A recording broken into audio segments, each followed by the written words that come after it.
Selain ahli digital forensik, ahli komputer forensik dan kriptografi Setiadi Yasid juga dihadirkan oleh tim kuasa hukum dari terdakwa Arif Rahman Arifin.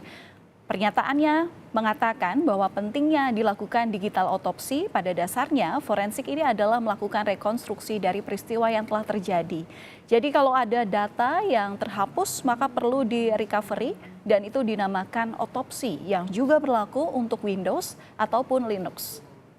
Yang pada waktu sidang sebelumnya saya juga menanyakan hal yang sama kepada ahli, namun dicatakan bahwa dalam proses pemeriksaan yang dilakukan oleh ahli lapor, mereka tidak melakukan digital otopsi.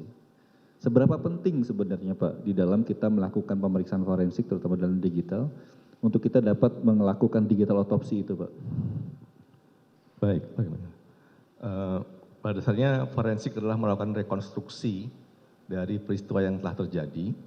Jadi kalau kita duga ada sesuatu data yang telah terhapus, maka kita perlu melakukan recovery. Dan tools yang umum dipakai itu yang dinamakan namanya otopsi untuk yang Linux. Itu juga berlaku untuk Windows. Itu bisa melakukan recovery dan itu masih open source, artinya tidak berbayar. Kita bisa melakukan secara free. Bisa kita cek dalam disk itu apakah ada bekas-bekas file yang telah dihapus. Nah kalau itu ketemukan maka kita bisa merecover file itu sehingga muncul kembali seperti semula. Gitu ya. Selain otopsi banyak tools lain juga yang juga open source. Ada Linux, ada Foremost, ya, ada berbagai tools yang memang dipakai untuk itu. Nah, itu umum dipakai baik di Windows maupun dalam Linux. Ya.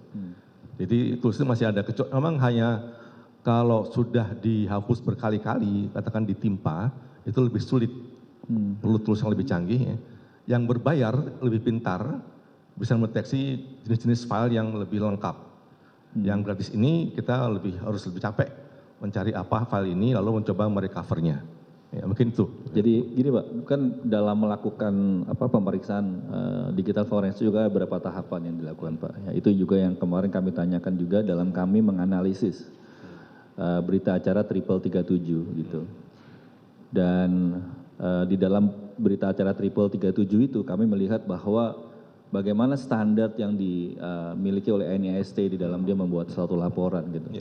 Dan itu saya tidak melihat secara detail tentang misalnya metode apa yang dipakai, lalu kenapa metode ini? Apakah juga memang dalam kita membuat laporan forensik, misalkan ada metode seperti tadi Bapak sampaikan, bahwa melakukan pemeriksaan atau merecovery menggunakan tools yang otopsi tadi, lalu kemudian itu juga harus disampaikan Pak dalam, apakah memang harus disampaikan juga tentang bagaimana yang dilakukan, lalu itu bagaimana sebenarnya harus buat laporan itu Pak?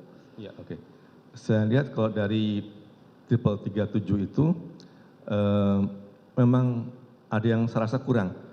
Sebetulnya prosedur untuk forensik digital sama dengan forensik biasa, hanya karena ada barang digitalnya, maka ada perlakuan khusus.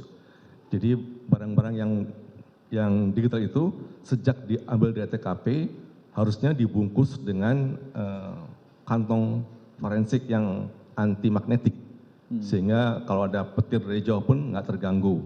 Nah saya lihat dalam BA 337 itu tidak ada. Itu di dalam rangka pengamanan barang bukti sebelum diperiksa ya Pak? Betul. Begitu Ya. barang bukti itu disampaikan, Ya, maka untuk menjaga keutuhan itu adalah dibungkus dengan alat bungkus khusus. Namanya sangkar Faraday. Anti magnetik namanya apa Pak? Iya, sangkar Faraday memang itu ya. Itu dia tahan terhadap gangguan petir dan sebagainya. Setelah itu dia akan dibikin image-nya, dikopi dulu, lalu barang bukti asli ini disimpan. Yang diolah kemudian yang kopinya. Harusnya begitu ya.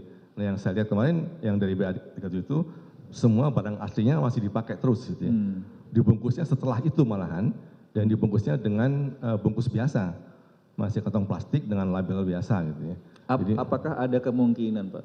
Saya melihat kemungkinan ya, kalau misalkan yang aslinya itu digunakan terus dalam pemeriksaan, apakah ada kemungkinan akan ada corrupted terhadap data yang di situ atau bagaimana Pak? Atau ada kemungkinan karena mungkin human error sehingga membuat akhirnya ada gangguan atau apa jadinya corrupted terhadap datanya itu.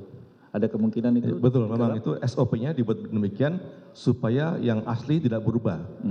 Dan memang lalu ada waktu mengcopy itu pun ada namanya anti block writer untuk mencegah si pengguna itu menulis ke yang aslinya, sehingga yang asli nggak berubah. Kalau udah di copy mungkin nggak masalah, bisa copy ulang ya. Jadi memang ada prosedurnya itu spesial untuk mengcopy tadi, membuat image tadi menggunakan block writing itu, sehingga tidak tertulis ke aslinya.